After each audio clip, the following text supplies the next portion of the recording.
بھئی اگر آپ آ رہے ہیں وہاں کیا تو احترام کے لیے کھڑے ہو چلو کوئی بات ہے، لیکن جب کوئی موجود ہی نہیں ہے اس کے باوجود بھی ہم کھڑے ہو رہے ہیں خواہ اور اسی کے اوپر پوری دنیا کو دعوت دے رہے ہیں کہ نہیں تم مانو کہ یہ حلال ہے، نہیں مانو گے تو پھر خلاص تم کافر ہو میں نے اسی مناسبت سے میں نے یہ سوچا کہ بجائے ان تمام سب شمیروں میں پڑھنے امت کے سامنے ایک مثبت پہلو رکھا جائے کہ نبی اور لوگوں کو یہ بتلایا جائے کہ لوگوں نبی کریم صلی اللہ علیہ وسلم کی عزت اور ان کا احترام کیسے کرنا چاہیے اور کیوں کرنا چاہیے۔ آخر نبی صلی اللہ علیہ وسلم تو 1400 برس ہو گیا وفات پائے، کیوں ہم ان کا احترام کریں؟ کیا اسباب ہیں، کیا وجوہات ہیں؟ نہیں ہم آپ کا ادب کر رہے ہیں اس لیے کہ آپ سے بڑے،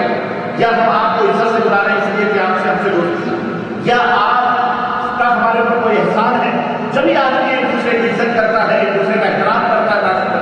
تو ہمیں یہ آج کی مجلس میں یہ سمجھنا ہے کہ نبی کریم صلی اللہ علیہ وسلم کا احترام اور ان کی عزت ہمیں کیوں کرنی ہے اور کرنی بھی ہے تو کیسے کرنی ہے۔ میرے عزیزوں، میرے دوستوں، اصل میں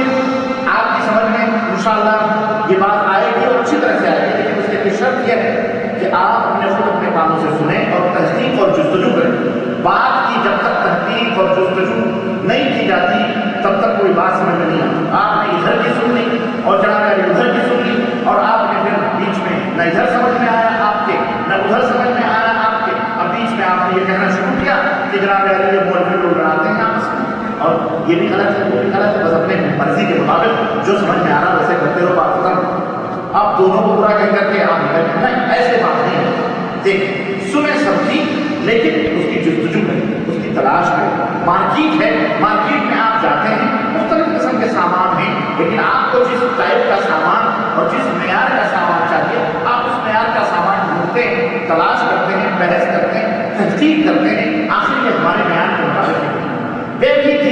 جب آپ جانتے ہیں کہ نبوت کا زمانہ ختم ہو گیا،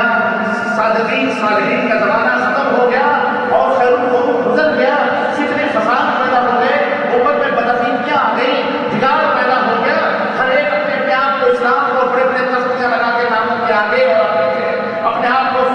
بنا ہوا پھر رہا ہے۔ اب ایسے ماحول میں حق کو ڈھونڈے تو کہاں سے ڈھونڈیں اور کیسے ڈھونڈیں، کیسے تلاش کریں؟ اس میں ہمارے لیے ضرورت ہے کہ ہم اس کو ڈھونڈیں، تلاش کریں، اس کے لیے محنت کریں، اور واللہ اگر آپ حق کو ڈھونڈیں گے، حق کی جستجو کریں گے اور حق پانے کی طرف آپ کے سینے میں ہوگی تو انشاءاللہ اللہ تعالیٰ آپ کو ضرور حق دکھلائے گا انشاءاللہ۔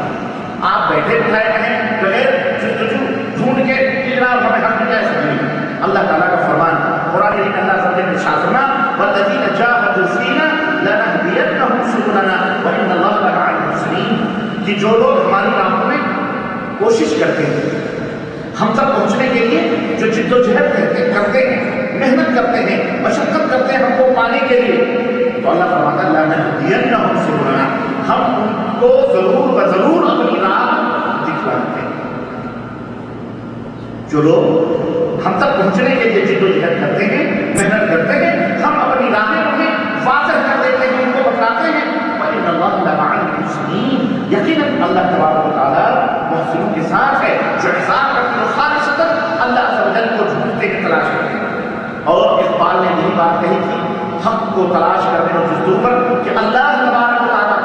کی طرف تم بڑھو گے، اس کی جستجو کرو گے، حق بات مانو آؤ اور ڈھونڈو گے تو اللہ تبارک و تعالیٰ تمہیں ضرور بضرور حق بات بتلائے گا اور اپنی راہیں بتلائے گا۔ اور اقبال نے کہا تھا کہ ہم تو مائل بکرم ہیں کوئی سائل ہی نہیں، ہم تو مائل بکرم ہیں کوئی سائل ہی نہیں، راہ دکھلانے کسے رہنمے منزل ہی نہیں، تربیت عام تو ہے، تربیت عام تو ہے جوہر قابل ہی نہیں، اور جس سے تعمیر ہو آدم کی وہ یہ موکل ہی نہیں، اور کوئی قابل ہو تو ہم شان کئی دیتے ہیں، ڈھونڈنے والے کو دنیا بھی نہیں دیتے، کوئی قابل ہو تو ہم شان کئی دیتے ہیں، ڈھونڈنے والے کو دنیا بھی نہیں دیتے ہیں، مگر افسوس ہمارا حال کیا ہے کہ ہاتھ بے زور ہے، ان ہاتھ سے دل خوگر ہے، ہاتھ بے زور ہے، ان ہاتھ سے دل خوگر ہے، امتی باعث رسوائی پیغمبر ہیں اور کچھ شکت اٹھ گئے، باقی جو رہے خودگر ہیں، تھا براہیم کدھر اور مصر آزر ہیں، وعدہ آشام نئے، وعدہ نیا خود بھی نئے، ہر میں آج ہماری یہ حالت ہو چکی ہے۔ میرے عزیزو، جس قوم کے اندر حق کے جستجو کے جذبے سرد پڑ جائیں اور بحث و تحقیق کی امنگیں سو جائیں، پھر اس قوم کا مقدر سوائے نقش پرستوں اور تقلید باطل کے دلدلوں میں پھنسنے کے اور کچھ نہیں رہتا۔ وہ قوم ہلاک و برباد ہو جاتی ہے۔ اور اقبال نے کہا تھا کہ تقلید کی روش سے تو بہتر ہے خودکشی،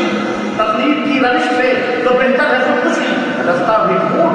خضر کا سودا بھی چھوڑ دو، خضر کے چکر میں نہ پڑو، خود راستے پیدا کرو، خود آگے بڑھو۔ دوستوں اور بزرگوں اور بھائیوں، میں نے سوچا کہ تعظیم نبی کیوں اور کیسے کی جائے، امت کی طرف رہنمائی کی جائے۔ آؤ، میں اکثر و بیشتر ہمارے ہندوستان، پاکستان، بنگلہ دیش، ہمارے بھائیوں کے اندر اکثر ایسے لوگوں کی کمی نہیں ہے، بلکہ اکثر و بیشتر وہی لوگ ہیں جو نبی کریم صلی اللہ علیہ وسلم کی تعظیم کا نعرہ لگاتے ہیں اور اپنے آپ کو سواد اعظم کے ناطے سے یاد کرتے ہیں اور کہتے ہیں کہ ہم اکثریت میں ہیں، ہم ہی حق پر ہیں، جبکہ قلت و کثرت یہ حق کی شناخت اور پہچان نہیں ہے، بلکہ دلائل اور براہین جس کے پاس ہوتے ہیں وہ حق پر ہوتے ہیں۔ اللہ تعالیٰ نے فرمایا وَإِن تُطِعْ أَكْثَرَ مَن فِي الْأَرْضِ يُضِلُّوكَ عَن سَبِيلِ اللَّهِ إِن يَتَّبِعُونَ إِلَّا الظَّنَّ وَإِنْ هُمْ إِلَّا يَخْرُصُونَ۔ کہ میرے حبیب، اگر زمین میں آپ اکثر لوگوں کی اطاعت کریں گے، اکثریت کی بات مانیں گے، تو یہ تو تمہیں آپ کو سیدھی راہوں سے بھٹکا دیں گے، یہ گمراہ کر دیں گے۔ کیوں؟ اس لیے کہ اکثریت ایسی ہے جو صرف بے اصل خیالوں کے پیچھے دوڑ رہی ہے اور جو اٹک بچوں قیاسات کو مانتے اور اس کے پیچھے چلتے ہیں۔ چنانچہ یہ اور اللہ نے ارشاد فرمایا وما اکثر الناس وما اللہ تبارک و تعالیٰ نے فرمایا کہ وما اکثر الناس ولو حرصت بمؤمنین، اے نبی آپ جتنی بھی چاہت کر لیں، کوشش کر لیں کہ لوگ مومن ہو جائیں، لیکن اکثر میرے بندوں میں مومن نہیں ہوتے، اکثر میرے بندوں میں مومن نہیں ہوتے، یعنی ایمان والوں کی تعداد ہمیشہ کم رہے گی، حق کے ماننے والے ہر دور میں ہمیشہ کم رہے ہیں، اکثریت گمراہوں کی رہی ہے۔ چنانچہ میرے عزیز آپ خود مشاہدہ کریں کہ تعظیم نبی کا نام لے کر ہمارے ملکوں میں کیا کچھ نہیں کیا جا رہا ہے۔ وہ نبی جو دنیا کو اللہ عز و جل کی عظمت اور اس کی کبریائی اور بڑائی کا ڈنکا بجانے کے لیے آیا تھا، جس نے توحید کی شمع جلائی اور لوگوں کو شمع کی طرف لوگوں کو بلایا اور شرک کی ظلمتوں کو مٹایا، وہ نبی جس نے توحید کے لیے بجانے کی مشقتیں اور مصیبتیں جھیلی، لیکن آج اسی نبی کے کلمہ پڑھنے والے یاروں نے تعظیم نبی کی آڑ لے کر اس نبی کو اللہ کے مقام پر لے جا کر کے بٹھایا، اللہ کا مقام دے دیا گیا اور ہر چیز میں اللہ عز و جل کا شریک اور سازی بنا کر رکھا ہوا۔ عبادت جو خاص ہے اللہ عز و جل کے لیے، اس میں بھی نبی کو ساجدار سمجھا ہوا ہے، اور نبی تو نبی ہے، اب تو بزرگ بھی ان کے اندر پارٹنر اور ساجدار بننے لگے ہیں اور کہتے ہیں کہ ہم تو نبی صلی اللہ علیہ وسلم کی تعظیم و محبت میں ایسا کر رہے ہیں۔ میرے عزیزو، تعظیم اور محبت اس کے حدود ہیں، اس کے بھی دائرے ہیں۔ ایسا نہ ہو کہ محبت ہم اپنی بیوی سے بھی کریں اور اپنی بہن اور اپنی ماں سے بھی کریں، تو محبت کا معاملہ وہی کریں جو ہم اپنی بیوی سے جو معاملہ کرتے ہیں، استغفر اللہ، ہم اپنی ماں سے بھی وہی معاملہ کریں گے۔ ہر چیز محبت الگ الگ، اس کے کچھ دائرے